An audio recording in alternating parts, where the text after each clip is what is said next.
Time having arrived, I call this regularly scheduled meeting of the City Council's Finance Committee to order. Madam Clerk, item number 1. Ordered that the common necessity and convenience of the inhabitants of the city of Brockton require the laying out and acceptance of Oscar Avenue, extending from Sprague Avenue, westerly 1,225 feet, more or less, and for the purpose it is necessary to take an easement for highway purposes and lay out as a public street or way of said city of Brockton. Said easement passing by or over lands of other persons shown on Exhibit A, attached hereto and parties unknown. Said layout of said street being 50 feet in width is shown more particularly in the following described plans. Land Court Plan 29-550, C, entitled Subdivision of Land in Brockton, Land Surveyors, Inc., Surveyors dated May 6, 1976. Court, Land Court Plan 32844A, Sheet 1 and 2, entitled Plan of Land in Brockton, Roy C. Anderson, Jr., Surveyor dated December 20th, 1963, and September 20th, 1965. Land Court Plan 32844D, entitled Subdivision Plan of Land in Brockton, Roy C. Anderson, Jr., Surveyor dated September 2nd, 1971. Land Court Plan 3288F, entitled Subdivision Plan of Land in Brockton, Roy C. Anderson, Jr., Surveyor dated November 3rd, 1971, and February 3rd, 1972. Land Court Plan 33765A, entitled Plan of Land in Brockton, L. W. DeSalle, Surveyors dated January 17th, 1962. December 24th, 1965, Land Court Plan 33765B, entitled Subdivision Plan of Land in Brockton, DCAT Engineering Incorporated, Surveyors dated April 24th, 1967, Land Court Plan 38350A, entitled Plan of Land in Brockton, Joseph Sylvain, Surveyor dated November 19th, 1973, Land Court Plan 39764A, entitled Land of Land in Brockton, Hayward, and Boynton and Williams Incorporated, Surveyors dated December 9th, 1977. The land taken is more fully described as follows. All the land within the limits of a private way known as Oscar Ave, supposed to belong to parties unknown, being a strip of land 50 feet in width, extending from Prague Avenue westerly, a distance of about 1,225 feet, more or less, as shown on the here and described plans, and is with reference is hereby made for a more particular description. And we have considered and estimated the damages sustained by all persons who have not waived damages in their several estates as follows. No awards, Exhibit A layout. Invited Patrick Hill, Commissioner of DPW. Time having arrived, I call this hearing open. Is there anyone here to speak in favor? Commissioner Hill. Good evening, councilors, council president. The DPW has no objections to this. The street would greatly benefit from the ability to use city funds to make the necessary repairs. Thank you, Commissioner. I was hoping that very briefly there was some concern and some interest in this, especially because of the letter that gets sent out by the city, which reads similar to what Madam Auditor, Madam Clerk just read, which is great for a lawyer, but not exactly great when you think something's going to happen in your house. So I was hoping that you could just possibly, shed a little light on what's actually going on, just for the folks at home and for the folks here. So we accept these city streets because we're restricted by the state under the law that we are not allowed to use city or state funds to make repairs on streets that are not considered public ways. It's, the letter goes out, it references 50 feet. Oftentimes when we accept these streets and we go in and reconstruct them, we don't necessarily expand them to the width of 50 feet. We kind of expand them or leave them the way that they are and just repair the road and put it back in place. So 50 feet is not 50 feet? 50 feet is under Mass General law is the width of a road. So. Yeah, but it's not necessarily something we'd hold ourselves to? Correct. Okay. This does not include any physical extension or adjustment to the street. This is just a legal status change? That's correct. Okay, perfect. I want to make sure I I had that verified as well. Thank you, Commissioner. Is there anyone else here in favor who'd like to say anything? Seeing none, I declare that portion of the hearing closed. Is there anyone here in opposition? Seeing none, I declare that portion of the hearing closed. Councilors, the question comes on approval by a hand vote. All in favor? All opposed? The motion passes. Thank you, Commissioner.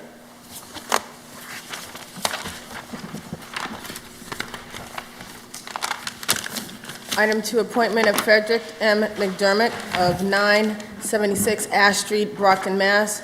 02301 to the Elections Commission as a commissioner for a 4-year term ending March 2027. Invited Frederick M. McDermott.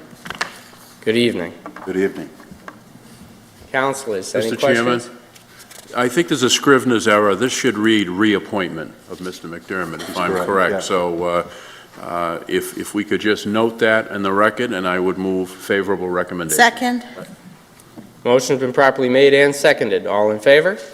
All opposed? Motion passes. Thank you. Thank you very much. Item 3, reappointment of Tony L. Goncalves of 154 Fairview Ave, Brockton, Mass. to the City of Brockton Planning Board as a member for a 5-year term ending March 2028. Invited Tony L. Goncalves. Gonzalez. What is it? Gonzalez. Gonzalez, excuse me. Good evening, Madam Chair. Good evening. Motion Councilors, to recommend favorably back Second. to the full city council. Motion's been properly made and seconded. All in favor? All opposed? Motion passes. Thank you, Madam Chair. councilors. Good evening. Thank you.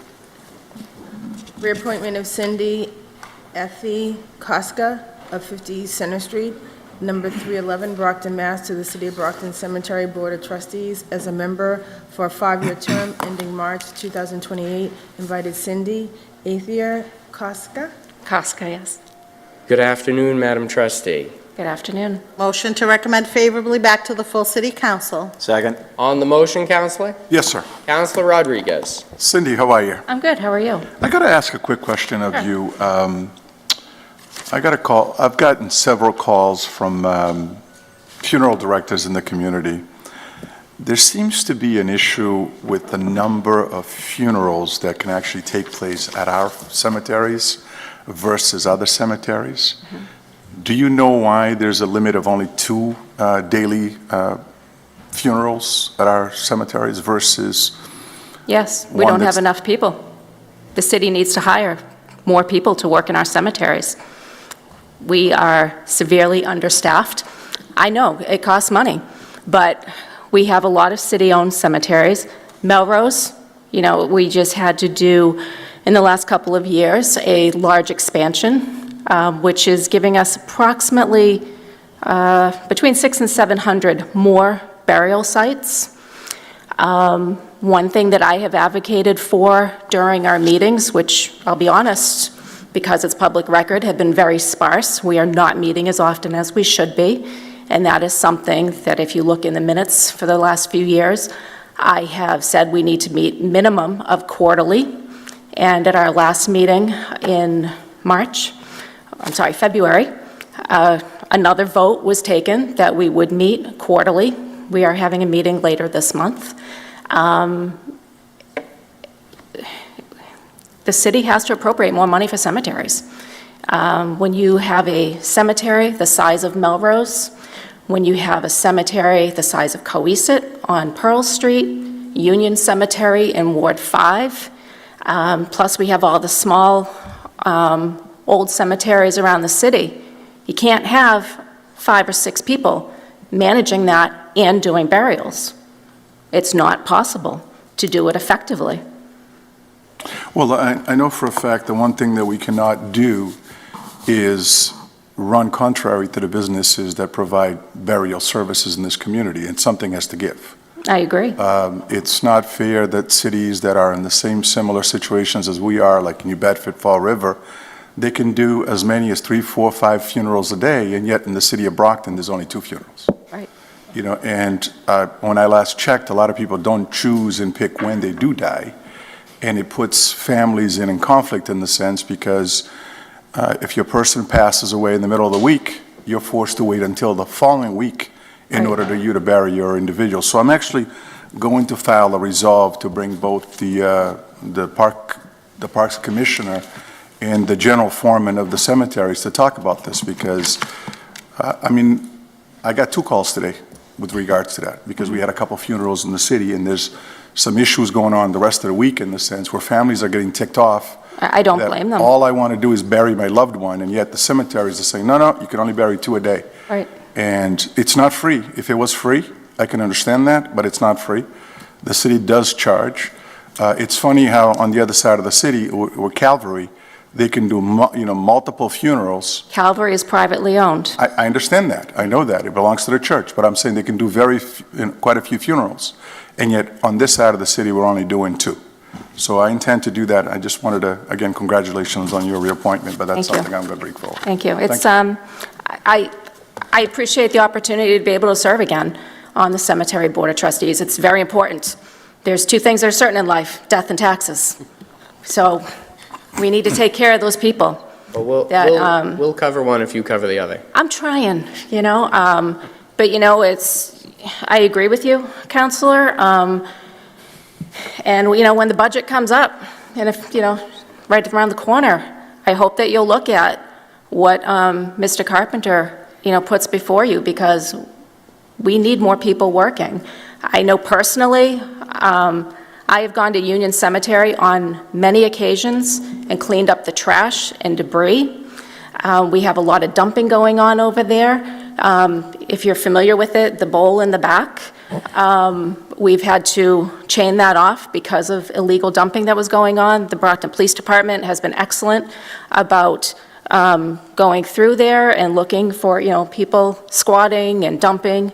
But there's only so much that they can do. It's very unfortunate. And Union Cemetery, our first mayor, Brockton, is buried there, Ziba Keith.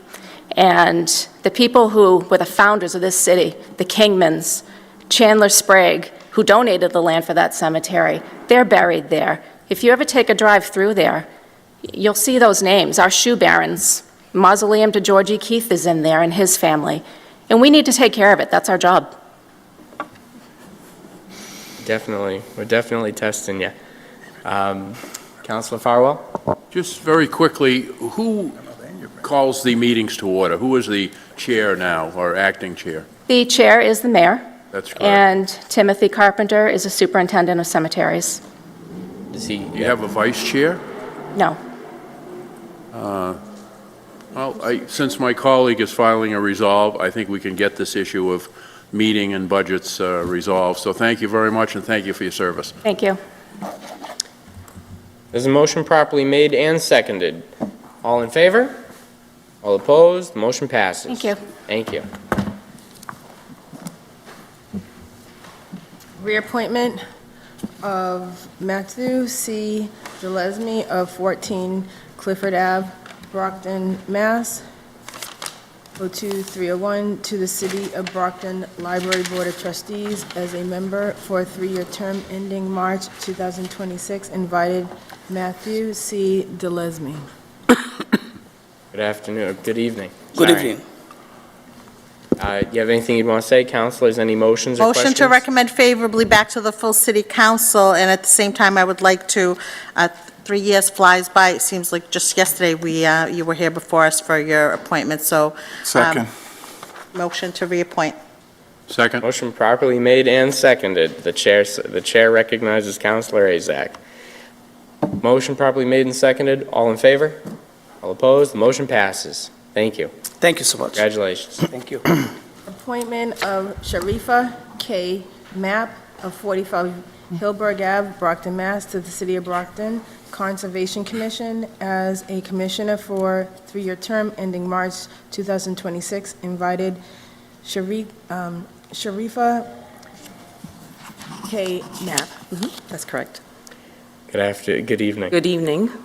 Anything you'd like to say? Councilors, any questions or motions? Motion to recommend to the Recommend. full city council. Second. Well, 2. Motion's been properly made and seconded to recommend this favorably back to the full city council. Do you have something on the motion, Councilor? I said third. you've got 3. I think you'll pass. That's great. All in Thank you. favor? All opposed? The motion passes. Thank you so much for the opportunity. This one, Sue wanted you to ask. Appointment of Fabienne Myra Zephyr of 17 Cambro Street, Brockton, Mass. 02301, to the Council of Aging as a member for a 3-year term ending March 2026. Invited Fabienne Myra Zephyr. Good evening. Evening. Anything you'd like to say to the councilors? Councilors, any questions or motions? Motion to recommend favorably Second. to the full city council. Motion's been properly made and seconded. All in favor? All opposed? The motion passes. Congratulations. Thank you. Mr. Chairman, Councilor Farwell. items 8, 9, 10, and 11, after they're read, I would move that we act on them collectively. Second. Motion's been properly made and seconded to take items number 8 through 11 collectively. All in favor? All opposed? The motion passes. Madam Clerk? Appointment of the following candidate to the City of Brockton Beautification Committee as members for a 1-year term ending March 2024. Kelly M. Hanlon of 96 Westfield Drive, Brockton, Mass.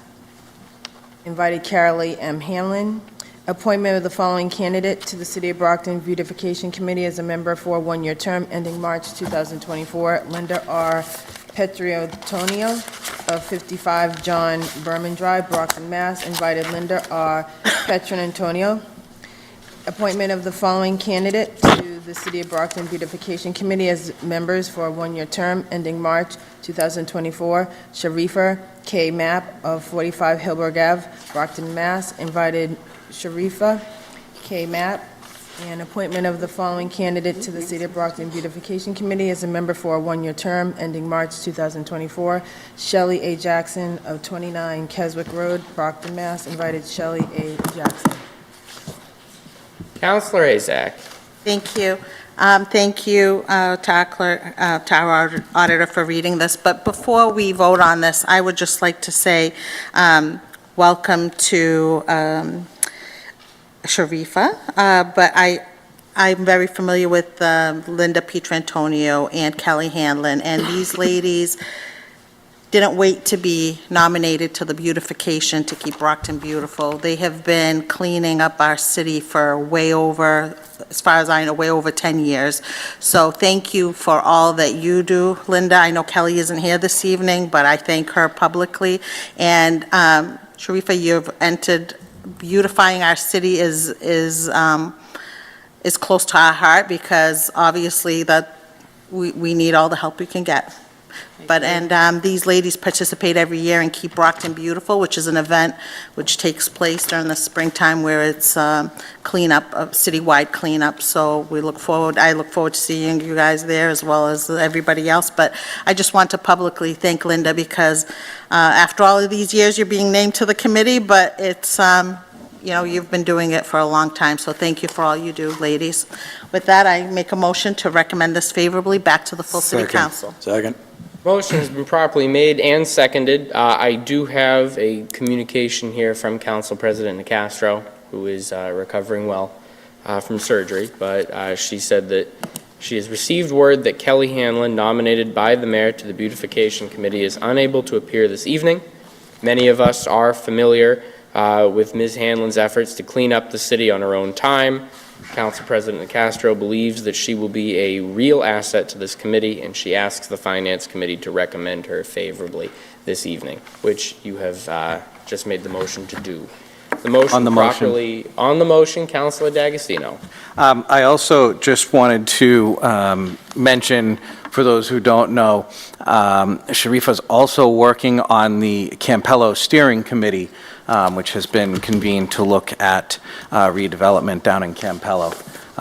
So we are keeping you very busy with everything now, with beautification and conservation, as well as the steering committee. And so appreciate everything that you're doing. That's it. Okay. Motion is properly made and seconded to recommend these appointments favorably back to the full city council. All in favor? All opposed? The motion passes. Thank you. Congratulations. Thank you. Chair? Councilor Azak. I would just like to publicly thank all the residents that have come before us this evening as appointees or reappointees to our boards and commissions, and many that have come before them.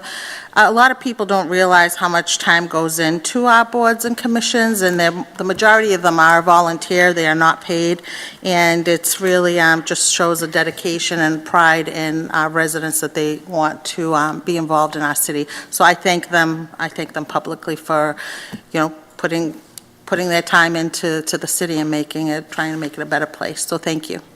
Thank you. Thank you, Counselor. Madam Clerk, item number 12. Ordered, the sum of $5,550,000 is appropriated to pay cost of acquiring a parcel or parcels of land located at 1782 Main Street in Brockton by eminent domain or otherwise, including the payment of all costs incidental and related thereto, including renovations and all furnishings and equipment necessary, and that to meet this appropriation, the treasurer, with the approval of the mayor, is authorized to borrow said amount under the pursuant of Mass General Law, Chapter 44, Section 7-1, of pursuant to any other enabling authority, and to issue bonds or notes of the city therefore. Further ordered that the city treasurer is authorized to file an application with the Commonwealth of Massachusetts Municipal Finance Oversight Board to qualify under Mass General Law, Chapter 44A, any and all bonds or notes of the city authorized by this vote, and to provide such information and execute such documents as the Municipal Finance Oversight Board of the Commonwealth of Massachusetts may require. Invited, Troy Clarkson, Chief Financial Officer; Marty Brophy, Treasurer, Collector; Rob May, Director of Planning and Economic Development. Councilors, the mayor and Mr. Clarkson are in Washington, meeting with our congressional delegation, hoping to secure us some, federal earmarks. And Treasurer Brophy is out on a family matter. We do have the city's chief budget director and the school department's chief budget officer here, as well as the director of planning and economic development, for any questions you may have. If anyone would like to take the floor. Aldo? Probably Aldo. Good evening. Good evening. Good evening, sir. Before, I dropped off a packet earlier before you of all the various documents. We've been looking for a bus depot for well over a year now. As you know, we lease space at the Brockton Fairgrounds. Areas that are large like that to hold our buses are not plentiful at this time. We had found one that was interested in selling, and that was at 1582 Main Street there. Or was it? 1782. 1782 Main Street. We had an appraisal done on the property to determine its value. We had the building department go out there. Eddie Williams from the fire department went out there, hired a private environmental firm to go and evaluate the soils on the property to make sure there's no past contaminants. The building has been there since, I think, 1925. So each report has some items that they address in there that we would need to do. But overall, the property will be able to hold 65 of our large buses, about 68 of our smaller buses. The only piece that's a little tight right now is the employees parking their vehicles, their personal vehicles. But that's something we'll continue to work on, whether we get permission from one of the owners next door or 2 lots over of using their locations, or if need be, we can stage some of our vehicles right out of Brockton High School and have room at the operation for those vehicles. The site was a former car dealership, so there's equipment in there, there's lifts for cars. We would need to add, there is some funding in this proposal to add the very large bus lifts. The lifts will be able to pick up 20,000-pound bus or so, would also help with some of our DPW vehicles and other large vehicles we have in the city. They can be used for us doing our own repairs in there. We also will be able to service some city vehicles in there, since we will have At this point, we have 2 full-time mechanics. We would probably branch out and have 3, maybe even 4 full-time mechanics working on these vehicles. So there's a lot to this site. We'd have to do some cleanup in the lot area. It's kind of overgrown with trees and brush on the side. There's a waterway in the back, the Salisbury River. There's a 100-foot buffer zone from that. And as most of that area in Brockton is, there is a flooding zone there, and that's something that we would take into account. If there was a storm, we would basically have our drivers move all of our buses to an area like Brockton High School in the event of something like that. But this is something we've been looking at. We've been looking at all of South Main Street for quite a while. This is the one property that so far makes sense. The purchase of this property, we would bond a note for 20 years, and that note would actually be a little less than we're paying right now on our current lease payments at the Brockton Fairgrounds. So instead of paying a lease, we would own in 20 years. The building has a lot of potential, again, for fixing a shop that would be able to fix all of our other vehicles in one large facility. And with that, I guess I'll take questions. Councillor Farwell, followed by Councillor Thompson. Thank you, Mr. Chairman. This question actually is from our council president, and she contacted me this afternoon, and she may have contacted others about some questions. First of all, I filed this, and there isn't anything I wouldn't do for the schools or school transportation. But the council president's question, I think, is very germane to our discussion. We have this property, building and land, appraised at $1.469 million, $1,469,800. But we're asked to pay $5,550,000.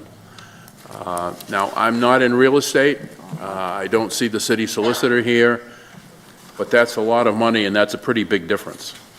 Now, either our assessment is woefully inadequate, and I'm afraid it might be, given the document we received tonight from Mr. Fitzgerald, who appraised the property, or we might be perhaps overpaying for this property. And I really don't expect Mr.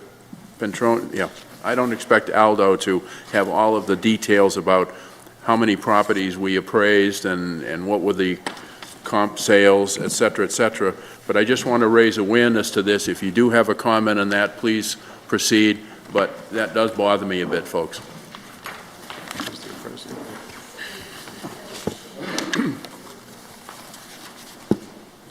I'm here.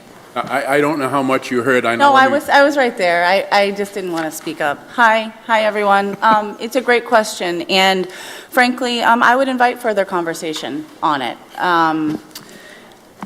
What you received today from Aldo is arguably best taken up in executive session as an active and live negotiation.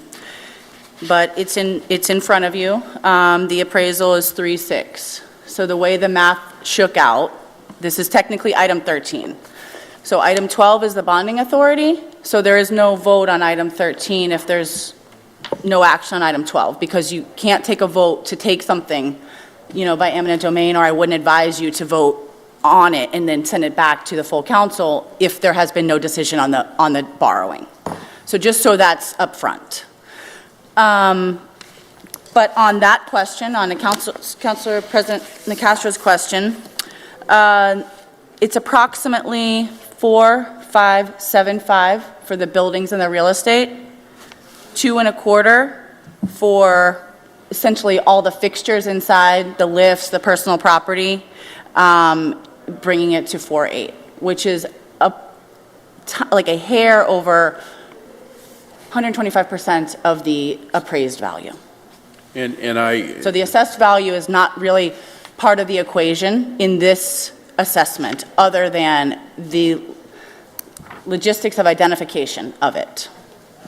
And I understand, Madam Solicitor. I think you probably understand my concern that if we're taxing this property at $1.469 million, but now we're paying $5.5 million, it makes it appear as though perhaps the property owner was way underassessed and basically did not pay as much tax as should have been paid. And I've always been concerned about commercial properties in the city and the valuations attached to them.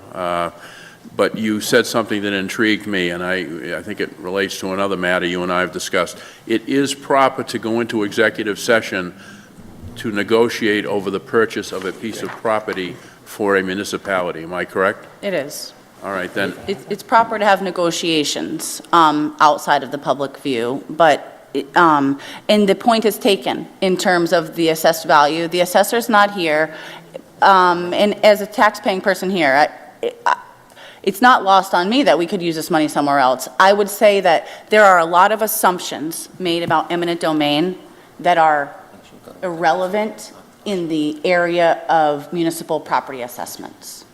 So the transaction assumes that people are going to pay a premium in an eminent domain transaction.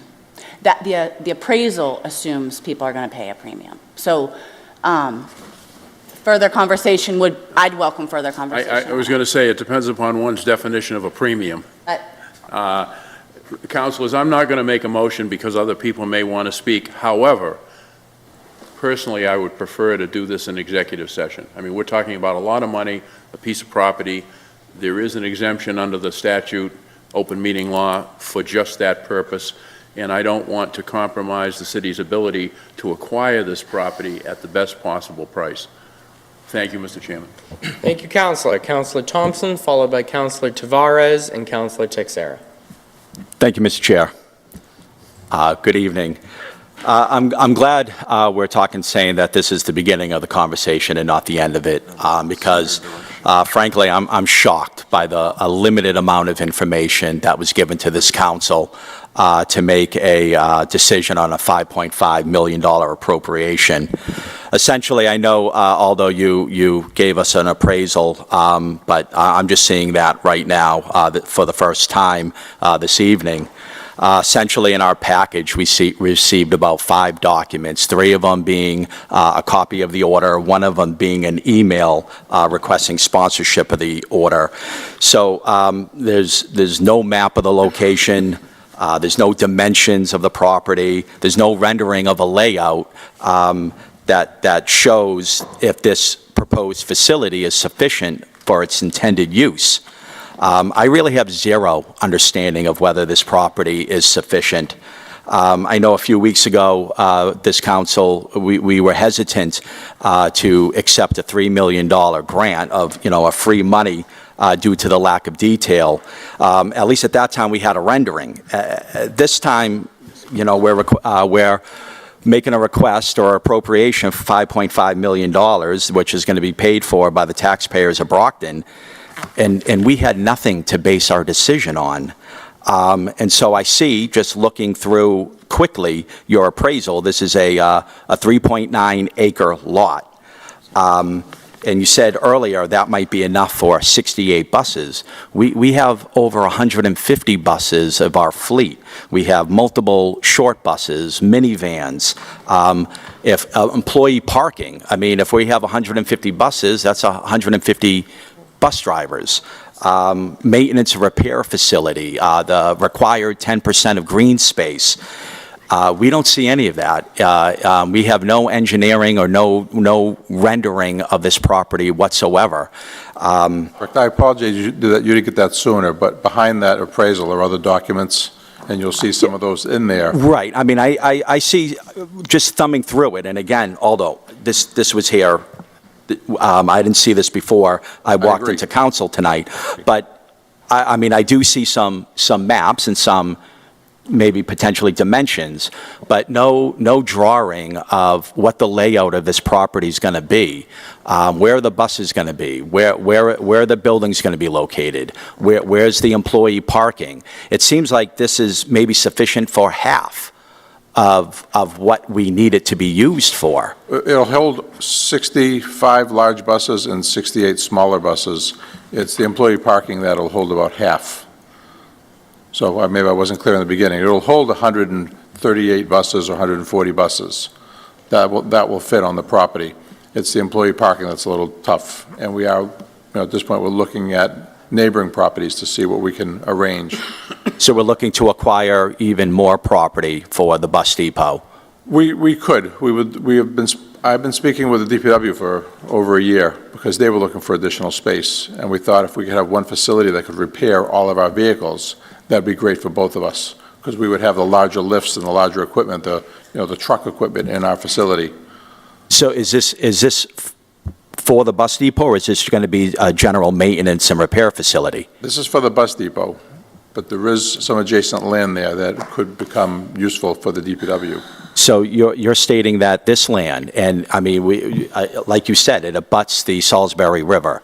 Yes. This section of town floods often. Yes. And so you said 100-foot buffer, and so that just reduces more of the land. The 100-foot buffer's already in there, that's per conservation, but the flood zone actually comes up a little higher than that. Right, so there'll be plenty of mitigation required to prevent flooding. And it just, I don't, honestly, I have zero idea, other than just your statement. And I know I trust you, Aldo, but you're the money guy. You're not the engineer, you're not the superintendent or the director of facilities, and I wish they were an invited guest to speak to the issue of, is this property sufficient for its intended use? And we have no idea. And so I don't oppose, I was a proponent for Brockton to acquire its own bus fleet. I think it's cost effective. We were getting killed on our contract with First Student. I support the idea of a bus depot. Obviously, we need a place to park our buses and repair those buses. But from what was presented tonight, I have no idea whether this property is sufficient. And until I do so, I can't support an appropriation for $5.5 million. So I'm glad, Solicitor Bridges, you said that will be a continuing conversation. I think it needs to be a continuing conversation.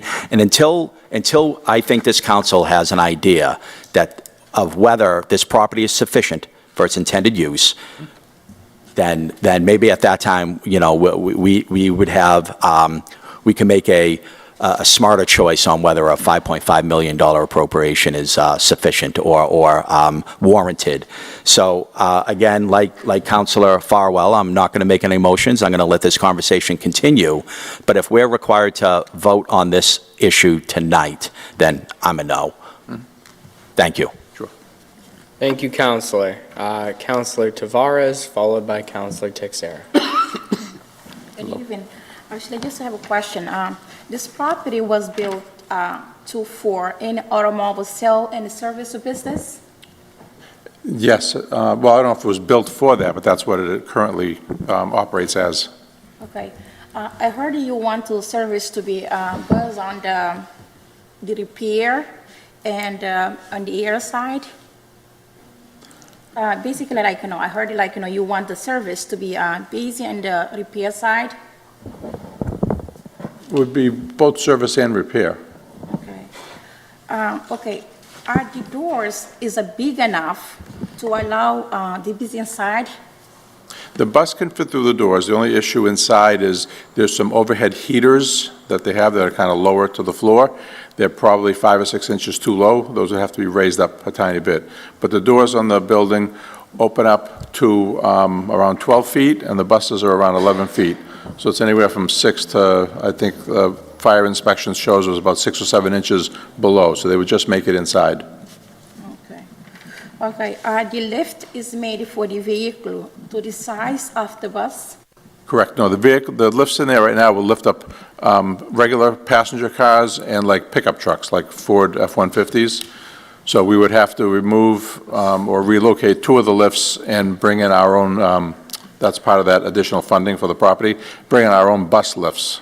We have a portable one right now that we use that would be relocated to that address, but we'd put another permanent one in place. What kind of alteration you have to do to build and to use as you intend to?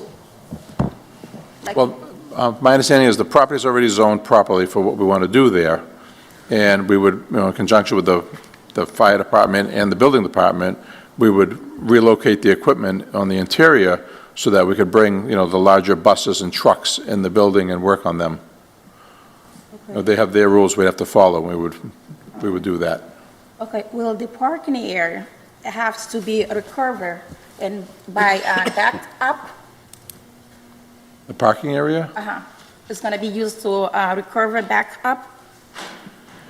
The way we would structure it is, we would actually set up so that as the buses pull in, they all line up behind each other when they go into the parking lot. And we would leave enough space in between the rows that a fire engine could fit through. I spoke to Deputy Chief Williams about that, actually earlier today.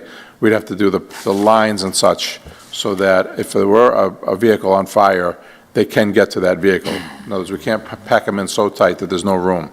So we'd maybe do, front to back, or we do side by side and then leave a space large enough for the fire vehicle to get through. Okay, I think I have lots of questions. All right, can the CFO and solicitor, can you explain the property for approaching to this property for the city of Brockton, let me just explain it again. Can you explain the purpose and approaching for this property? What's the purpose, we're approaching this property, basically? That's the question I get from students, actually. What's the purpose of the bus depot? We approaching this property, that's the question, I just get from my students, they want to know why we approaching this property. Oh, because we are currently leasing All right. space right now. The city doesn't own a space large enough. All right. All right, that's it. Thank you so much. Sure. All set, Counselor? Yes, thank you, yes. Thank you. Counselor Texera, followed by Counselor Azak. Thank you, Council President. Thank you for being here for us. My question is this the only site that we're looking at right now, at this moment? It's the only site now that we found that's large enough and that the owner is willing to sell, do basically a friendly taking. There was one other site on Main Street that was a little smaller, but the owner was not really willing to sell. Again, we tried to get an area that's more commercial, that's not surrounded by a lot of, private homes. The buses, about 6 o'clock in the morning all turn on. So when you're starting up 130 or so buses in the morning, we didn't want to put it in an area where residents would complain. So again, we looked at areas like West Chestnut Street, South Main Street. So that's the only one we found. We spoke to the landlords of the Kmart Plaza area and such, and no one there wanted to sell with their land. So that's why we've kind of ended up at this one. So this is the only site that we're looking at it right now? Yes. Excuse me. On your previous conversation, you said that it's not enough for the bus that we have in the city. It's not going to... It's enough for the buses. It's just the parking for the drivers. For the drivers. For their personal vehicles. And we would, if we had to, use the city lot and just use one of our buses to transport, the drivers to work if we had to. So, a quick question. Overall, how much are we saving versus leasing at the fairground towards buying this property today or near future? Rough numbers is about $100,000 a year, but over a 20-year period to pay this off, I calculated $3.8 million would be the savings. So $100,000 a year. But Roughly. Don't we want to do it the right way? Make sure if we're going to spend 5.5, Yes. let's not rush to make any decision, especially when you spend 5.5. It's a lot of money for the taxpayer. Yes. And I think we should definitely, because I'm not going to support this, we should definitely take a step back. Because if we're going to spend 5.5, we should get 5.5 worth that we're not going to say, okay, we're going to park the drivers at high school, driving to the bus, bring it back. It's going to cost us more than $100,000 to go back and forth, especially when you got 150 drives, I believe. Correct. We would hope on both sides, there are businesses on both sides, and one of them hasn't said he would sell, but he would consider it's vacant land to the, looking at the property to the right-hand side. So he's got quite a bit, maybe a couple acres there that there's a potential of being able to pick up. And that's why I said it's actually more land than we need, but it'd be great as far as bringing in the DPW trucks and other vehicles in that want it to be serviced. So do we have an idea how much that will be? That would be, well, I had it appraised. It would appraised for $1.1 million. the property the property adjacent on the right-hand side of this property. It's appraised for 1.1. 1.1. So we're looking at 6.6 overall. If we could, yes, if we If we could move acquire it forward. all. Again, the issue we have is finding one property large enough that could handle what we need. Do we ever approach Kmart Plaza? Yes. Where they told us they were, at the time we approached them, there was some development that was going to go in there. I think that has since changed, but they said they were not looking to sell. They're not looking to sell. Okay, thank you. Thank you, Council President. Thank you, Counselor. Counselor Azak, followed by Counselor Rodriguez. Thank you. Good evening, Mr. Petronio. Good evening. Well, I'm all about us acquiring our own properties and being able to house our own, buses. I think that's great. 5.5 is a lot of money. I was actually going to ask you about the vacant property next to it. I'm familiar with that, so that's Yes. only 1.1 acres, you said, No, it's 1.1 million. 1.1 million? Like I said, I've had it appraised, and I'll tell you exactly how big it is. It is...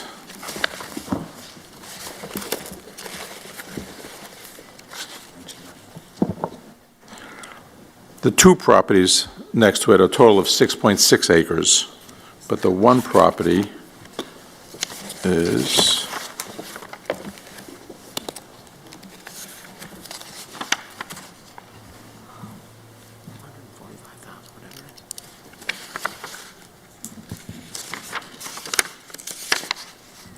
Mm-hmm. 3.6 acres is the adjacent property. 3.6 and it appraised at 1.1 million. That's why I said it's quite a large piece of land. It's probably more than we need, but that's why we would look at, I know the DPW is looking for a space for their vehicles. We would use it for them also. I'm sorry.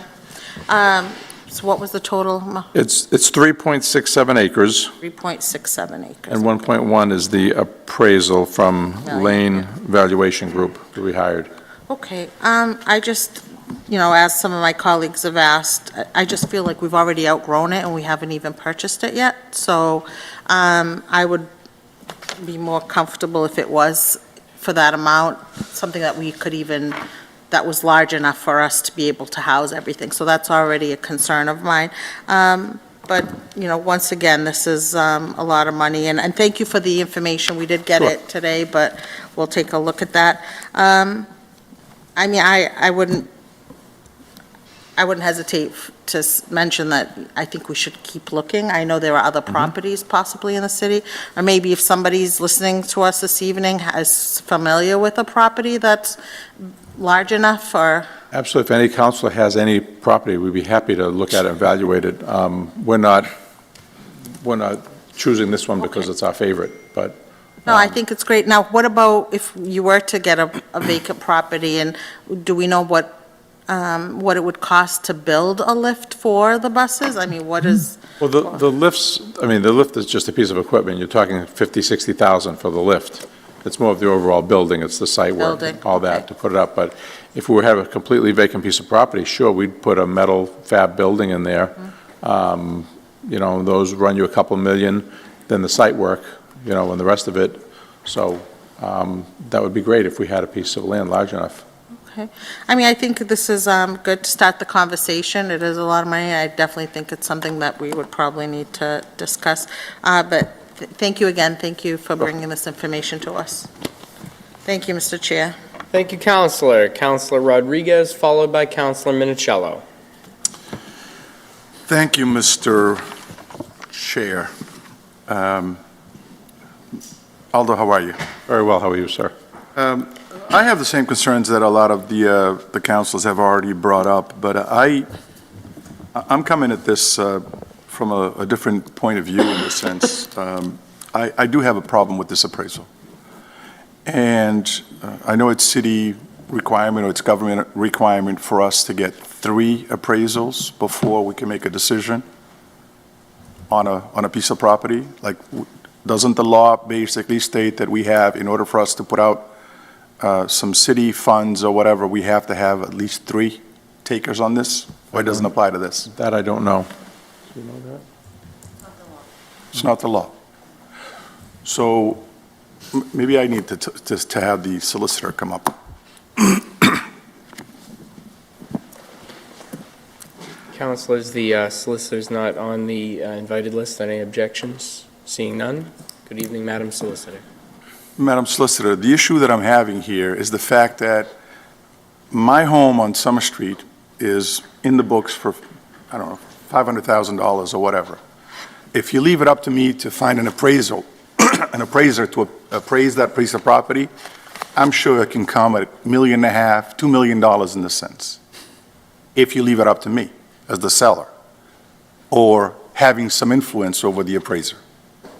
So the issue that I have is that Mr. Petrone basically talked about, Aldo talked about the 3.6 acres that was appraised at 1.1 million, correct? And this one is 3.9 million, 3.9 acres that's being appraised at 3.6 million. These folks are certified people. They're holding themselves out under professional licensure. 2 different folks have worked on this project. 3 different folks, 4 different folks have worked on this project that are unrelated. But Madam Solicitor, my question is, how do we select these individuals? Do we just go out and call whoever the next online is, one of our friends, to come up and appraise a piece of property, or do we put it out there for the... I'm not sure what the benefit of that arrangement would be for anybody. Just like you, I pay tax dollars here too. But I'm saying, how do we select the appraiser? I don't know these folks. I got recommendations from our assessor. I get recommendations from my professional organizations that I'm in.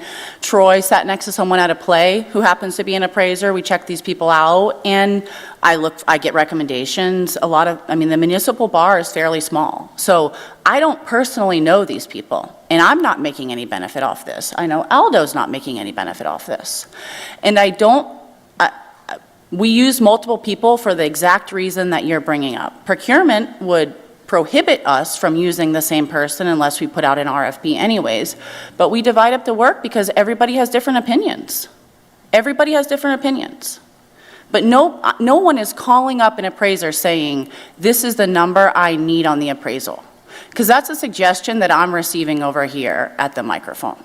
No. Councilor, Madam Solicitor, might this be a question for the Procurement Department? No. I think it's in the right place, because the issue that I'm having is, how does a piece of property next door to it, that's almost the same size, come out at 1.1 million? Just land. When this one, because it has... And Councilor Rodriguez, the reports are 100 pages. That's how big the appraisal reports are. The entire history, we get title exams on them also. It has to do with what's available, the size, the development, the condition. They go and they do a site visit. They'll go inside, they'll do just exterior. A commercial appraisal, especially in eminent domain taking, is not the same as a residential property appraisal. They're not the same. It's not even the same professionals that do them. But this piece of property in the city is appraised at $1.4 million. Correct? Mm-hmm. And yet the appraisal that came in for us to purchase this property is at $3.6 million. The appraisal came in at 3660. Yes. But it's appraised in the city for $1.4 million. The appraisal. The city assessment. The assessment in the city is 1.4. I mean, the property card, Mr. O'Donnell's not here. The property card says what the property card is. And when you asked the question about the 3 appraisals, I think that you were asking the assessment question, because there has to be the 5-year certification, and there has to be, in order to use the assessed value for a specific purpose, it has to be a normal valuation, a certified assessment every 5 years, and there's one more criteria that's escaping me. That is for the assessment, but not for an appraisal. An appraisal, you could get 1, or you could get quite a few. So what would prohibit the city from using, let's say I got an appraisal, that we all here thinks it's a little too high. Okay. What prevents the city from going back and try another appraisal, to do another appraisal on the property, since we have it listed in our city tax rolls for 1.4 million, and this appraisal came in at 3.6 million? Why would we not go back and say, perhaps we need a second opinion when it comes to that? No, I don't think anyone has said that we shouldn't have a second opinion. I certainly haven't said that, and I think we should get another person. I work with multiple appraisers all the time for this exact reason. I'm happy to get a second opinion. Well, that is my wish. I will do it. So please take that into account. For Mr. Frail, just one last question if I could. Sure. So the asking here is for $5.5 million. Yes. Now, is that the total lump sum for what this piece of property is going to cost us to go from it being owned by the individual that owns it now to being owned by the school department? Here's your keys, open the door and get started on this business? It's actually 4.8 million. It's broken out as 4 million, I think it was the last page I gave you in that packet you have. The very, very last page there breaks it out to 4.575 is the actual purchase of the property. 225,000 is for all of the equipment inside the property. And then 750 was our proposed budget to go through and make the changes and improvements to the site so that we can, again, use it as a bus depot. So my question is that you're not going to come back to us in another few months. Let's say this passes later on down the road. You're not going to come back and say, oh, by the way, you gave us $5.5 million. Now I need another million or so to get the place ready for operations. No, unless conservation or the fire department already did the report, unless someone like conservation came back and said, we want you to collect, all the water before it goes into the field behind and, run it into a filter and catch it in a basin so that we can, use that as a catch basin and clear it out. Other than that, we've pretty much gone through the rest of the building. Everything looks sufficient. We'll have to do, as a school department, we'll have to do minor repairs to whatnot. One of the reports from the building department said they saw some rot around one of the windows that probably needs to be repaired. They saw on the roof there'd been some patches done. But other than that, looks like for us, it's ready to go, and we'll do the small repairs as we need. But other than the actual parking lot, the parking, the tar, other than that, we're fine.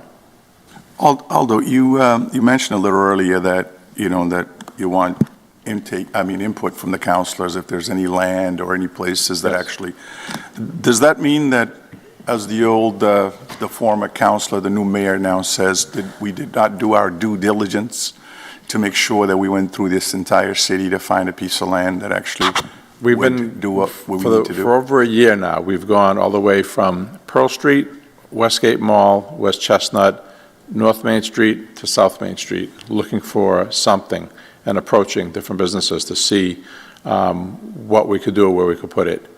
Other than that, the very center of the city, other than Montello Street, you might not find anything large enough, but the problem is sending out 130 or so buses right on Montello Street is a bit tough first thing in the morning. This spot on South Main Street at 6 o'clock in the morning when the buses roll out, we don't think it'll be much of an issue. If we did the same thing on Pearl Street, or the same thing at Westgate Mall, it wouldn't be that bad, but we have looked. Dr. Cobb's has literally gotten in his truck and driven all over the city looking for properties. I've done it, Ken Thompson has, Superintendent Thomas. We've looked and looked and looked for something that would be able to, hold that many. Someone sent us up to Westgate Mall, look at the old Sears building. We went through there, can't fit them in. There is the old Dick's Sporting Goods, which wasn't too bad, but I think they wanted about $7 million for that property. And we'd have to go through and outfit it to be an actual shop. We'd have to, cut through the walls and do a bus. We looked at the Stop and Shop across from Brockton High School. That price tag was $10 million. And the same thing, there's no shop in there. We'd have to cut through the walls and put overhead doors and such in there. That was a great spot. We could fit all the buses right out front there, but that's priced at $10 million because that's, heavily trafficked area, and it's worth that for retail. So Pearl Street, there's a building down there we really like. We tried to lease it, and the owner of the building, at the very last minute, would not lease it to us because all of our lease agreements say subject to appropriation. He and his lawyers wanted that term removed. We told him it can't be removed. Every contract we have says subject to appropriation. The city council could not appropriate the funds, so he wouldn't sign a lease and let us in there. We had hoped to buy that building, but they said they're not selling, it's not for sale. So if you have any other locations, we'd be very happy to look into them. Like I said, we're not handcuffed to this one, but we're looking for someone that will give us something that we can use that's kind of outfitted for what we need. You know, the Brewster Ambulance Building is probably the best in the city, and that's, you know, that's paved, it's got lighting, but they just moved in there, and then I spoke to them myself. They're not looking to sell either. They'll lease us some space, but they won't sell. What about the current location where the buses are? The Brockton Fairgrounds? Again, that's a great spot because there's multiple entrances and exits from there. But when we first went in there, we did 3 one-year leases because they had someone that was going to come in and develop the property. Now, that's changed, but I hear that there's still other opportunities there that they're looking to do, to purchase there. But we have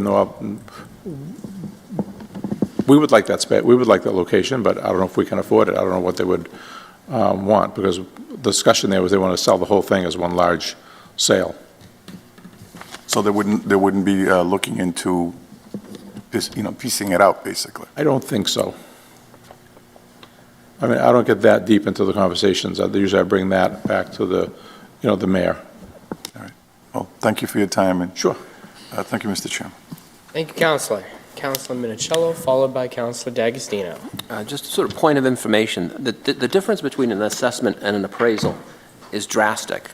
An appraisal is based on a much quicker window. An appraisal is based really with the goal of valuation, what collateral, what banks are willing to lend because of the value of the property, the security that's involved.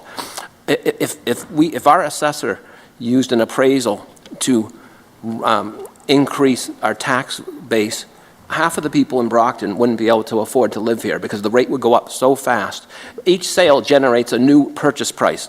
The purchase price keeps going up based on the market, how hot the market is, how tight housing is, or commercial space, or what have you.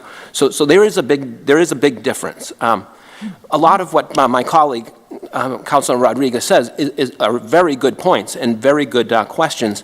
However, I think a lot of it needs to be done in executive session because it's dealing with negotiation. It's dealing with really important issues about pricing and options. So that being said, and then another point with regard to the appraisers. The appraisers have a very strict criteria of that they need to go through with each property. So, and the banks, as well as the federal government, Fannie Mae, there are set criteria that appraisers have to follow. So one appraisal might be a little bit different, but it's not going to be drastically different. If it's drastically different, then there's a problem. Something is really going wrong with the valuation or with the criteria being used. If an appraiser comes in at this type of a price and you negotiate and you basically involve other appraisers, yeah, there could be a little variation, but because of the strict criteria they need to follow, it's not going to be drastic. It'll be some minor adjustments. So, just wanted to point that out. But with regard to this property, Mr. Petronio, Aldo, you mentioned that 445, 346 is the amount that it would cost, and it's a little bit less than what we're currently paying now, 524. Correct. But that doesn't take into account the additional space, right, that we're going to need to house everything that's at the fairgrounds, or does it?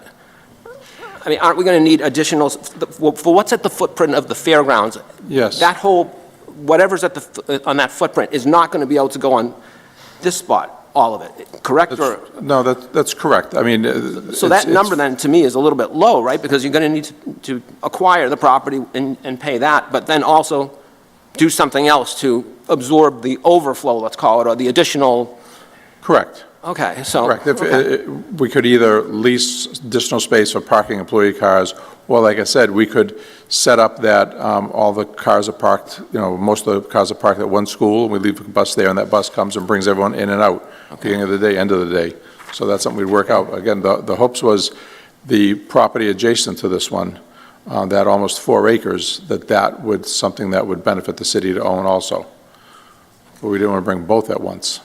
Okay. So in fact, then this 445 is going to be more because we have to absorb the additional vehicles and/or items that, and parking and employee parking and what have you, that can't fit at this new site, this proposed new site, so to speak. Correct? Correct. Okay. And then just because, and you mentioned that there's a property next door that that appraised at 1.6 or something like that? 1.1. But that doesn't mean they're going to sell it for that price, just like Right. this property appraised for 3.660. And guess what? They're not selling it for that. They're selling it for almost $900,000 more, Right. almost $1 million more. So the other property that's, you said, how much? 1.1 is, Yeah, I mean, they could very well say, well, you guys really need the property desperately, and guess what? Guess what our price is, right? Correct. I mean, so that's why I think this needs to be continued and spoken about in an executive session, to be honest with you. So there's lots of things that I would like to say, but I'm not going to say at this point, and I would like to move to go into an executive session, because I think there's a lot that, my colleague mentioned, and I think there's a lot that people want to say or would like to throw out there, but I think that it's best to be done in a negotiation setting. I agree. Which is totally appropriate under the exceptions to the public meeting laws. So that's I would like to go to executive, postpone this matter so that we have enough time, if we feel necessary, to go into executive session and to invite the right people to be here also. It's probably going to be more than council, who does a wonderful job for us, and Mr. Petronio, but there's probably people that need to be invited that I don't know, that A very good. council president and the other councilors will know, and we'll invite them. and the real Make sure all the recovering council people that need to be there will be there to ask the proper questions. And that's a very good point, Counselor. I sort of feel an apology sort of owed to the solicitor and to Mr. Petronio, because you're not even on the invited list, and now you're here taking the full wrath of this. It's there's a lot. Not a wrath, it's questions. Oh, questions, energetic questions. I have energetic questions. I just can't say them up here. I second that, Mr. The Chairman. motion is properly made and seconded, but there are still councilors who would like to speak.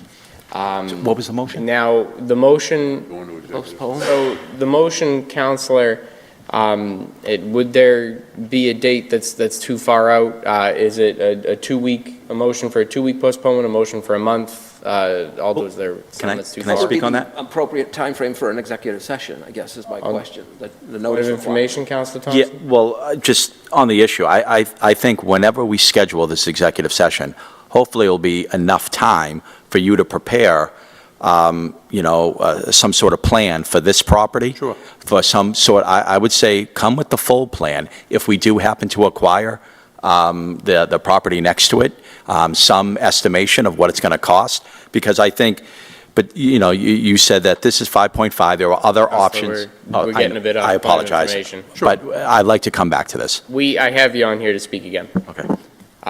So, Mr. Petronio, how much of a window are you comfortable with? 2 or 3 weeks is fine. So that the next beyond 2 weeks would be a month. Sure. Okay, so a motion to have this at a meeting a month from now, Yes. properly made and seconded. Second. On the motion, Councilor D'Agostino.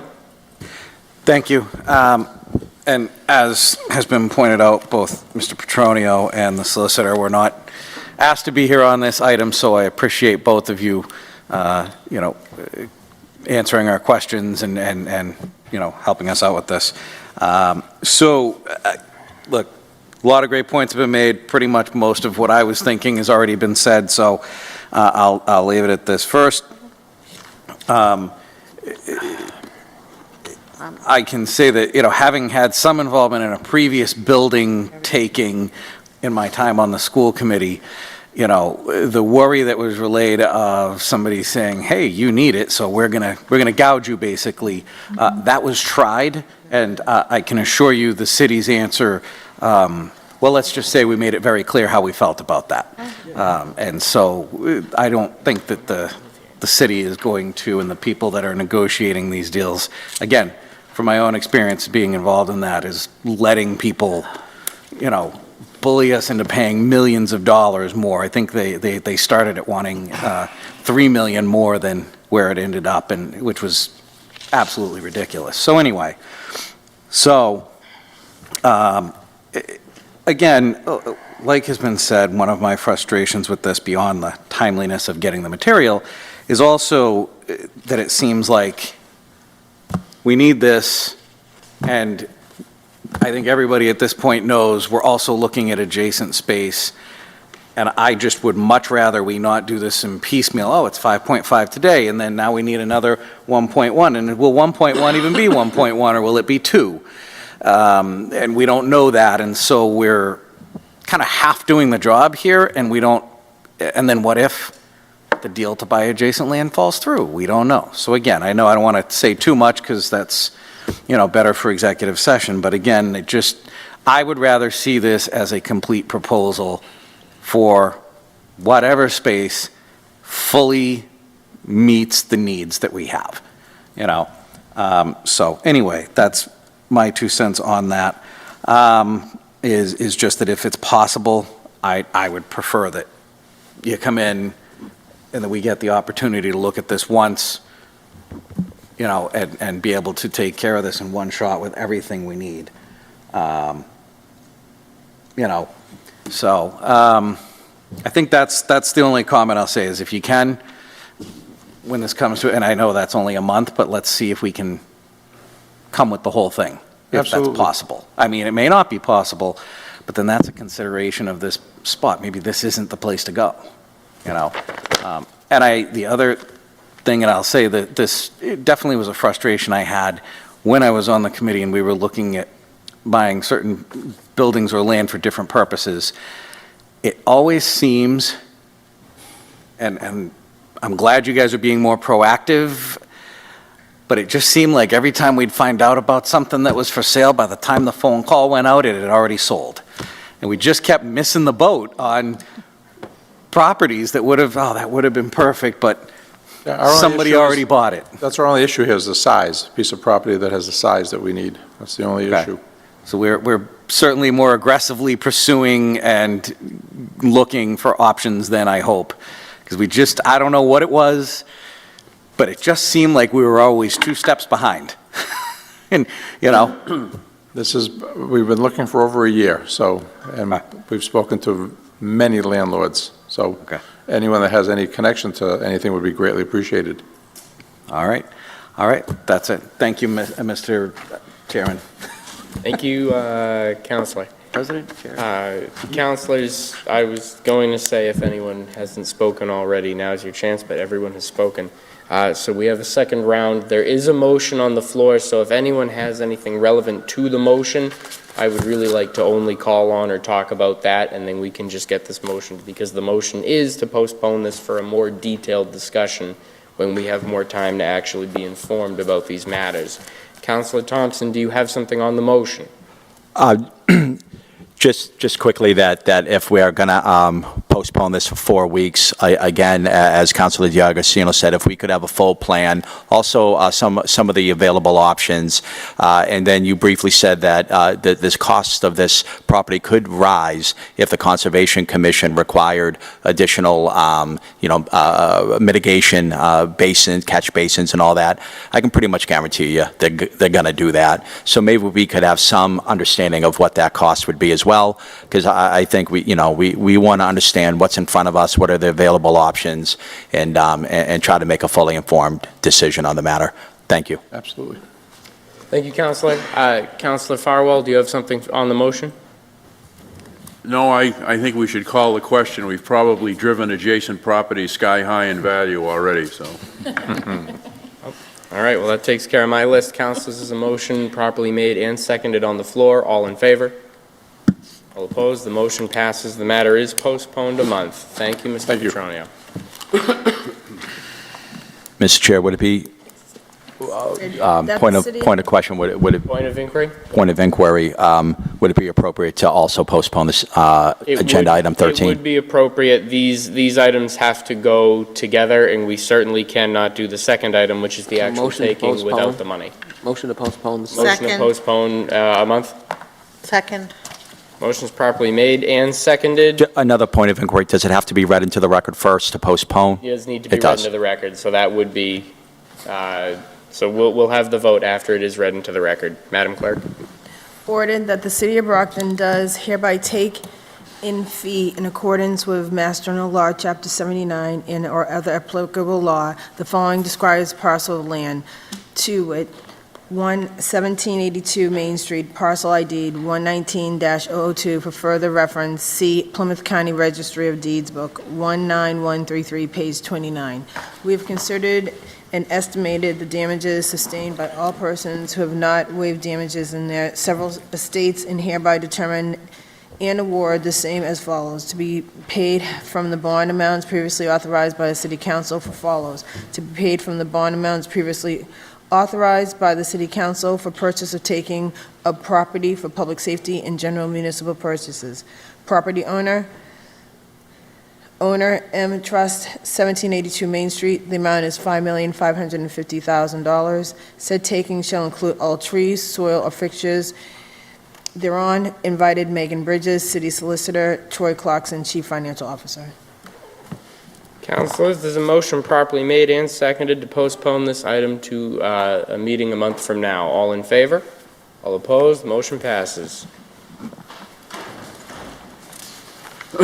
Ordered in compliance with the provisions of the election laws, notice is hereby given that the city preliminary will be held on Tuesday, September 19th, 2023, and that the city election will be held on Tuesday, November 7th, 2023, in the following designated polling places. Chairman, I Councilor ask that Farwell. it's printed in the record, I would ask that we waive reading of the polling places. Second. Motion's been properly made and seconded to waive the reading of the polling places. All in favor? All opposed? The motion passes. The information is on the city website, and it is available at the Secretary of State's website as well. If you search where do I vote, they'll give you all that information. There is. There is a change on that until it's voted on. There is a change, so Madam Director, the floor is yours. Good evening. I'm sorry, I don't mean to interrupt, and hello, No, councilors. this is the part where you're talking But about. there is a change on that, so until it's actually voted on, it wouldn't be on the website. The senior center is currently closed, it's being some work done on it, so we're moving that polling location over to the main library. So that would not, like I said, be on the Secretary of State's website or our website until after it's voted on. Okay. Could you just clarify ward and precinct? Councilor Thompson? Sorry. 2C, Ward 2C. And once you vote on it, we'll send out every registered voter in that district of the change that they're going to be voting at the main library instead. Thank you. Okay, motion to recommend favorably back to the full City Council. Second. Motion's been properly made and seconded. All in favor? All opposed? The motion passes. Thank you, Madam Director. Next one up. Ordered, Section 25B, early voting, application for early voting ballots, early voting period, sites and lists, counting of early voting ballots, C1. The Select Board, Board of Selectmen, Town Council, or City Council of each city and town may vote to authorize early in-person voting for any other city or town preliminary or election not included in the subsection. Such vote may only be taken after request from not less than 50% of the registers of the city or towns recommending in-person early voting provided. However, that such vote shall occur not less than 5 business days prior to the proposed beginning of early voting. 2, as part of the vote to allow early in-person voting under this subsection, a city or town shall set the early voting period to begin not sooner than 17 days before the preliminary or election and end not later than 2 days preceding the preliminary or election. 3, Early voting under this subsection shall be conducted during the usual business hours of each city or town clerk unless different hours are set as part of the vote to allow early in-person voting, including any weekend hours. The election commissioners voted unanimously to have in-person earlier voting. The commissioners respectfully request the council put it to a vote. According to Mass General laws, the council now has to vote on it. Invited, Cynthia Scrivani, Executive Director of Elections Commission. Good evening, Madam Director. Good evening.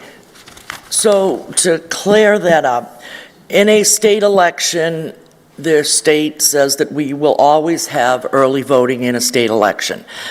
The new law is now, if a city election, if you want to have early voting in a city election, the commissioners would either opt to have you guys vote to opt in or to opt out.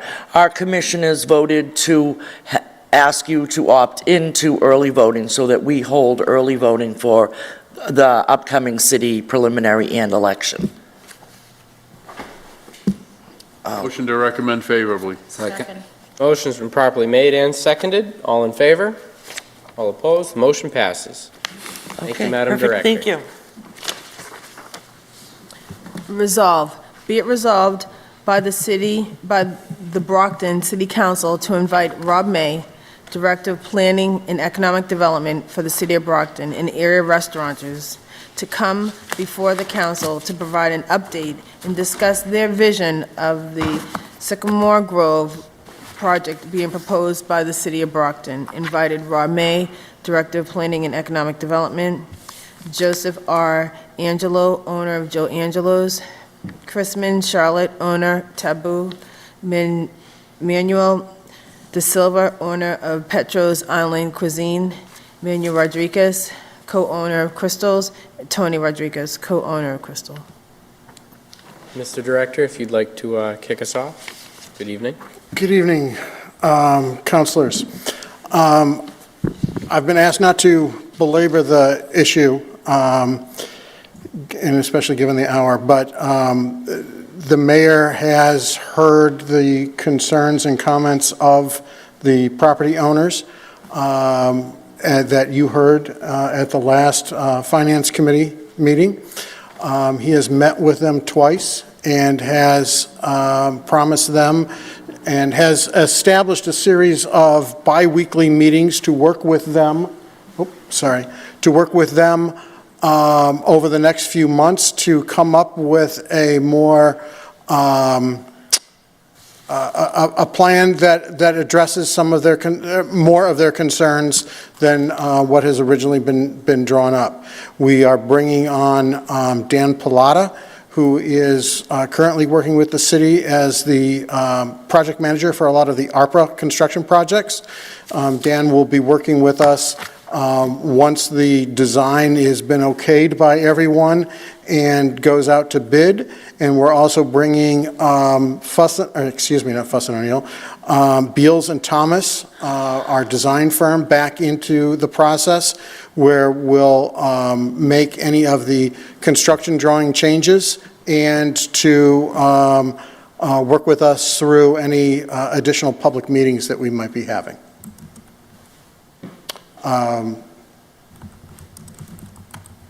Thank you, Mr. Director. Councilor Azak? Thank you.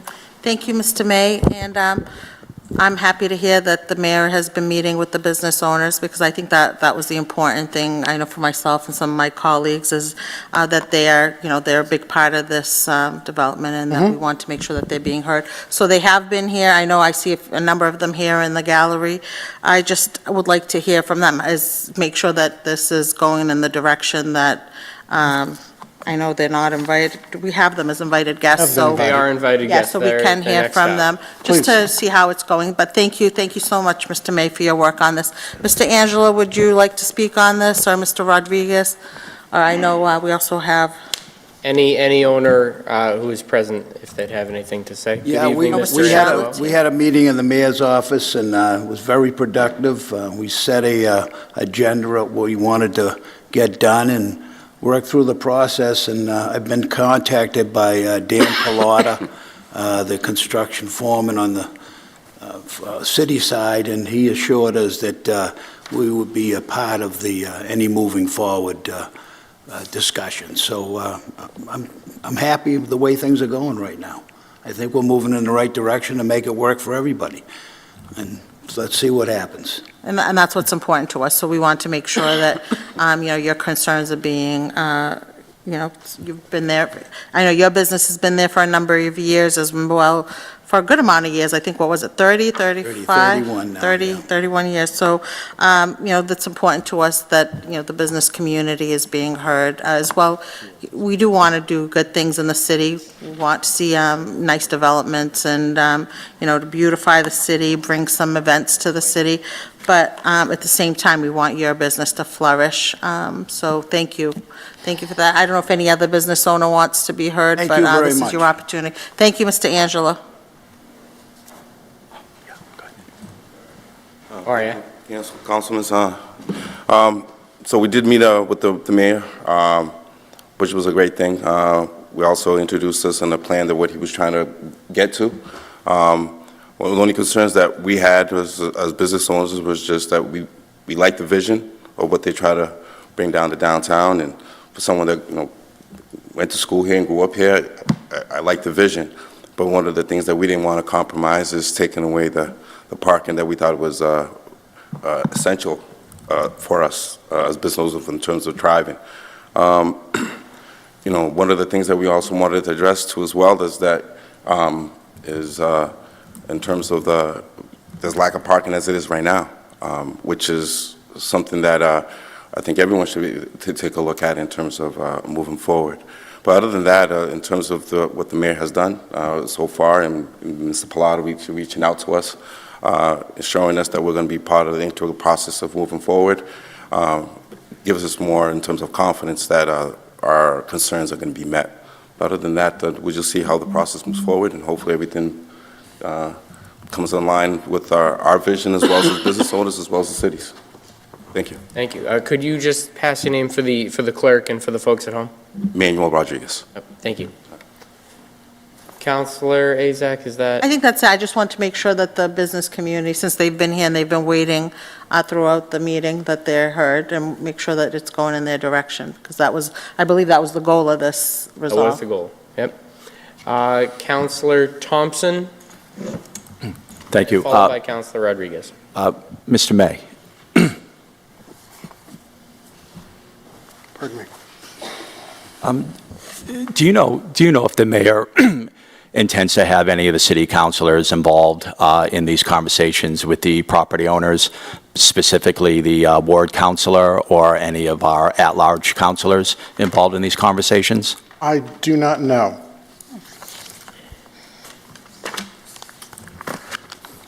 Well, I think since this council is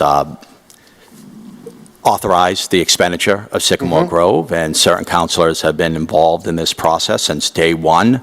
I think it's only, it's only proper for our city councilors to be involved in these ongoing conversations regarding Sycamore Grove and the property owners, and any potential changes to the Sycamore Grove, park. And so I'm hoping that you can relay to him our desire to be part of this process. I will, sir. Thank you. Thank you, Councilor. Councilor Rodriguez. Thank you, Mr. Chair. Mr. May. Good evening, sir. How are you? For the residents that are watching us at this 8:37 at night, could you take a couple seconds just to tell them exactly what this project is all about?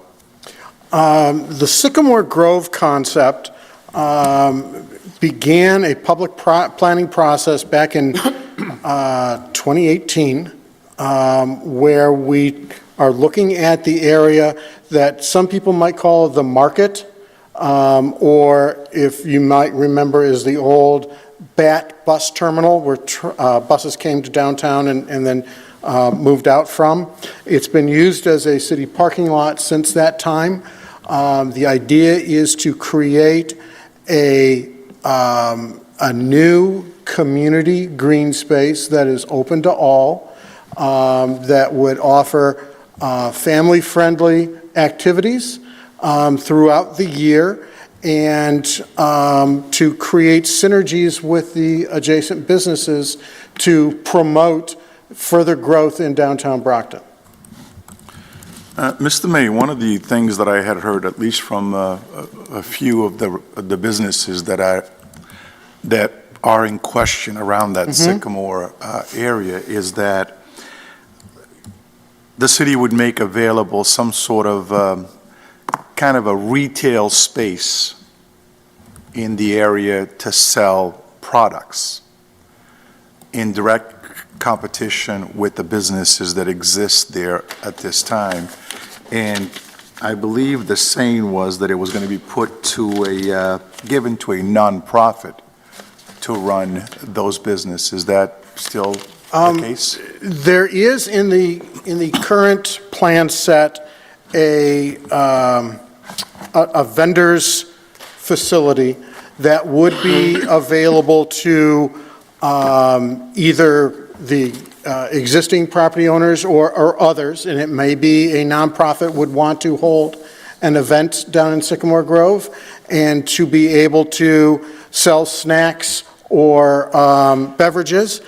It's not intended to be in competition with those existing businesses, but to complement those businesses. We're looking at snacks and light drinks, beer maybe, soda certainly, but it's not a place that you would go to get a full meal if you were downtown.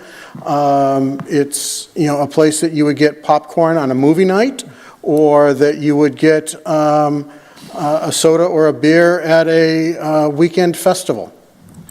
And whose decision would that be in terms of deciding who gets that spot? At the moment, the administration has not made up its mind how that's going to be managed.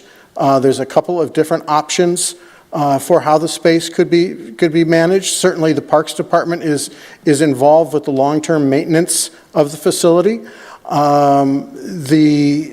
Someone using the and for lack of a better word, a pop-up, although it's a permanent pop-up facility, would certainly, any revenues or rents that are generated off of bringing in a group to that space would help offset any of the programming costs of providing entertainment, free entertainment, throughout a festival or an experience, music experience. It might be yoga in the park. It might be a movie night. But somebody's got to help pay for that. So wouldn't as you said, to offset, wouldn't the offset of the concerns of the current 4 businesses that we have in that area would be to make them a key decision maker in who comes into that area? I think it would be helpful to have them involved in that decision, but the decision maker ultimately is the city. I understand that, but again, if we want to pacify the business owners in that area that actually have voiced their concern that things are not as fruitful as it could be in that area to begin with, and yet you're bringing somebody in, possibly someone that doesn't pay taxes, that doesn't have a great deal of overhead to compete with them, that it probably would make very little sense that this space would be made available through a decision that's made by someone else other than the businesses in that area. So why not create some sort of a collaboration, for instance? This is currently something that is under discussion with the businesses and with the Parks Department and the mayor's office. And give them the majority of the votes to decide on who gets into that property or not. If that's what the mayor deems, yes.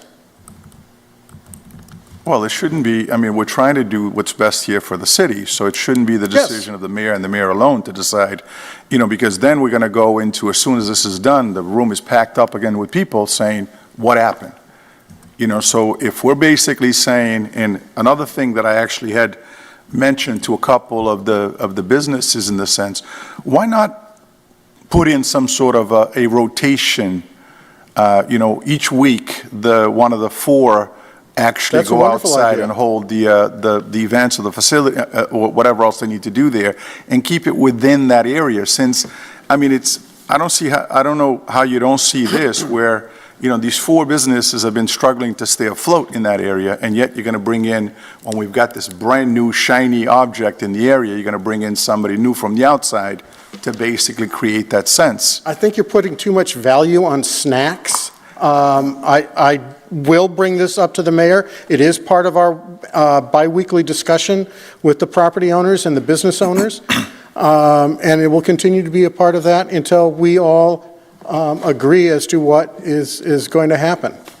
But I think those owners need to be heavily involved in terms of the decision-making of what takes place behind that place. Thank you.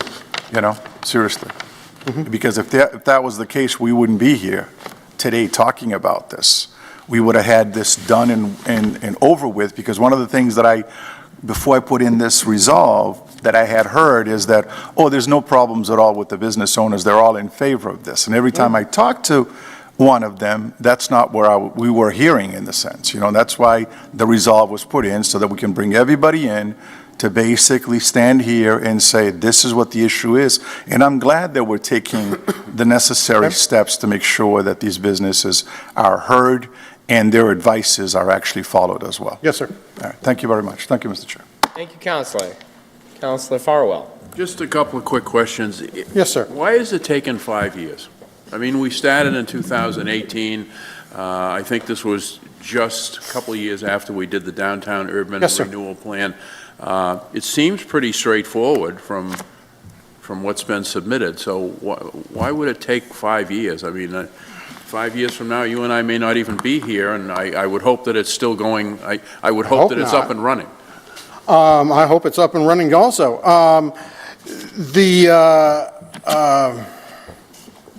The timeline is a bit frustrating, I agree. But the city has a limited amount of capital funds to make improvements to specific areas that are on municipal properties. And whether it's buying a piece of property to store buses or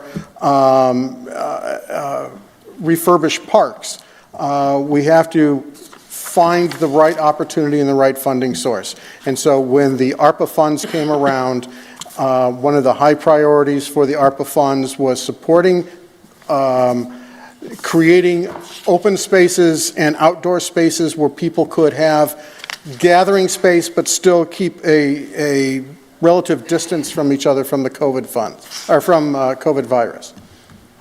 It just seems to me that when and I was here, when we launched into this in 2018, we wouldn't start a project if we didn't have at least an identified funding source, because otherwise you're tilting at windmills. So it just surprised me that when you said 2018, I had forgotten that it went back that far. But here's just a logistical question. There's going to be a sound stage, or there's going to be a stage down there. Yes, sir. And we are emphasizing residential density, an increase in residential density downtown. And we all know how sound reverberates. I mean, a perfect example of that is a car backfires, and if you're between a whole row of buildings, that sound just travels. So I take it, and you don't have to answer tonight, we will be addressing the potential impact of sound on residents who are either at 55 City Hall Plaza or, you know, at the various locations where we are increasing housing density, because I think that's going to be a real challenge. It could be a problem, you're right. It could be. So, all right. Thank you very much. Thank you, sir. Thank you, Mr. Chair. Thank you, Counselor. Counselor Texera. Thank you, Chair. Thank you for allowing me to be here. I got a quick question. You said it's going to be selling, whoever gets the contract, it will be selling sodas and beers, right? Those are examples of things that could be sold. Yes, it's certainly not a hard liquor establishment. But even to sell a beer, you got to go before the License Commission to get a permit. So, don't you think it would be wise to, we got 4 business in that location now, but Friday, we're going to have an Anna's Palace open, or do a grand opening. Yes. So, that place is going to hold approximately about 400 people when they have an event there. so it's going to be more. And we taking 25 parking. I'm all for the project. I love the project. Actually, I started with Council Thompson working on this. But we also got to think about those 4 businesses that's been established, Special, Joe Angel, and Cristal, Tembu. Joe Angel's been there for 30 years, running his business. Yes. Or 31 years, to make it exactly. And Cristal has been there for probably 20 years, and so is Tembu. I would think that we will consider those 4 businesses to rotate, like Council Rodriguez said. Why not pick those 4 businesses and rotate within them, instead bring a nonprofit that's not going to pay tax? I think that they would be perfectly good at providing the goods and services that we're going to need for a programmed event space like the future Sycamore Grove. We have to, of course, go through the city procurement process because we can't just hand somebody the keys to city property, but it's perfectly legitimate that they can be part of that process. And I think they should. I do too. And that the whole point of this was to provide space for them to provide space downtown that is going to attract more people in so that they can experience these restaurants and other downtown attractions, and provide space for the existing restaurants or the existing properties to expand their outdoor facilities and become part of this downtown living room that is Sycamore Grove. I think they should be part of it, especially for the first year. We should try those 4 businesses that's been there for what? I concur. I And agree. Give them a fresh shot to make agree. sure that, they do a lot for our city, and they contribute on the tax, business owner, and the employees, Brockton. So we should definitely consider to think about those 4 businesses, make sure that, they are the first choice when it comes to this. Yes, sir. First, nothing against nonprofit, but I would consider that, we'll consider those 4 businesses. Thank you. Thank you, Mr. Thank you, sir. Thank you, Counselor. Counselor D'Agostino, followed by Counselor Tavares. Good evening. Good evening. Just wondering, as I'm sitting here listening, we've got, let's just say this all gets together and all of this and the Sycamore Grove happens and everybody's happy and we've got a new function facility that's about to open.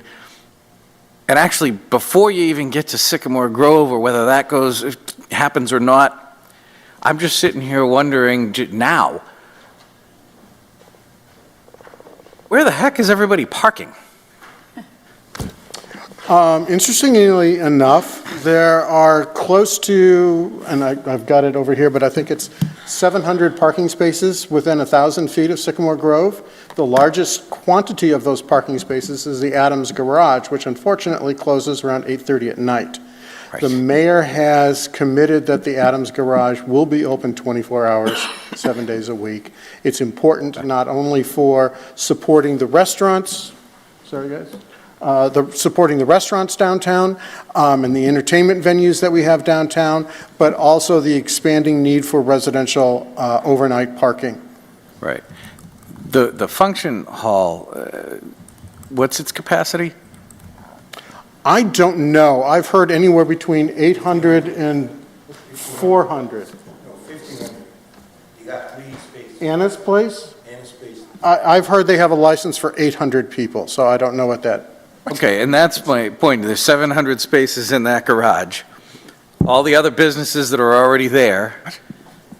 And, I mean, let's face it, are they going to be at capacity at Ann's every night? No. No. But if they have the capacity for 800 people. But, and not to be cheeky or what do we call it? Fresh. When you and your wife go out, do you take separate vehicles? No. So, 800 people we're assuming that all 800 people are going to have their own individual vehicle, and all the people that go to Tambu are going to have their own vehicle, and all the people that go to Joe Angelo's are going to have their own vehicle.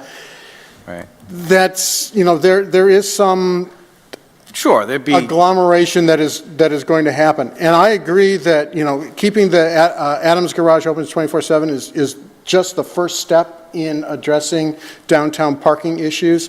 We need probably 2 more garages, and that's one of the things that we're working with the Brockton Redevelopment Authority on, is to make more garage space available for both residents and businesses in downtown. okay. I wanted to make sure that this issue is being looked at and there's some solutions coming, because I didn't expect you, when I asked, to say, oh, there's 2,000 spaces right there. Like, I knew that wasn't going to be the answer. But I just wanted as the potential number of people that might be patronizing downtown businesses at one time grows, we need to make sure that there's places for them to park, because that also will have an impact on people that are just driving through and not stopping. So, all right, so there's some planning. So there's a mix of long-term parking and convenience parking, which is where, anywhere between, I got to run inside to pick up my to-go order versus I've got 2 hours. So we'll be working with the parking authority to try to find a better mix. So there is a overall parking plan for the area in discussion. In discussion, yes. Details to be determined at a later date, but it's in discussion at this point. It has been, and it started out with Director Malley, and it's now working through with Eric. And the mayor's now become very involved in the whole parking discussion also. Right, and all that's important, especially if, the capacity is 1,500 or 800 and everything else we got going, Yeah. Just envisioning. I agree, we've got to find a place to park people. Right, okay. All right, that's all I had. Thank you, Mr. Chairman. Thank you, Counselor. Counselor Tavares. Thank you, Mr. Mayor. Good evening. Yes, good evening. I just want to make a little more compliment about my colleague, the senator. Instead of bring someone else, should give them opportunity, which they can network or rotate it. For example, if you do that, once a week, just give them, each of them, I do like that idea. kind of like that. Little network between them. As far as those business, then little hurts a lot of it, especially the Cove. And then plus, they are very slow, because I've been go through all the business. I hear so many complain, basically they feel the city is not literally work with a small business. And again, I be very much love, if you guys literally work with them, network with them, try to bring more revenue for them. Just to make them a little more busy. I'm gonna love it, then bring someone else and or bring a nonprofit, which does not pay no tax. I'll be very much appreciated if you guys literally work with them. We will be. Thank you. That's all I have. Thank you, Counselor. Where did you go? Oh, I like to keep people guessing. Thank you. I don't see Counselor Farwell. Is there any counselor who has not yet spoken who would like to speak? Seeing none, Counselor Farwell. Very quickly, rather than just recommend this favorably, some people have suggested we'd like to see the results of the mayor's meetings and future plans, and maybe it would be worthwhile to continue this a month and then have an update come in, rather than basically just recommend it favorably and have it die on Monday. I'd be happy to. Counselor, the will of the council. I'll make a motion to postpone it for a month. Before the motion is made, I did want to extend to the owners of the restaurants, if anyone had anything they'd like to say in closing before we made our vote. If there's anybody. Mr. Rodriguez. Good evening, councilors. Evening. I just like to, echo, we did have a productive meeting with the mayor and his invited guest to move this forward.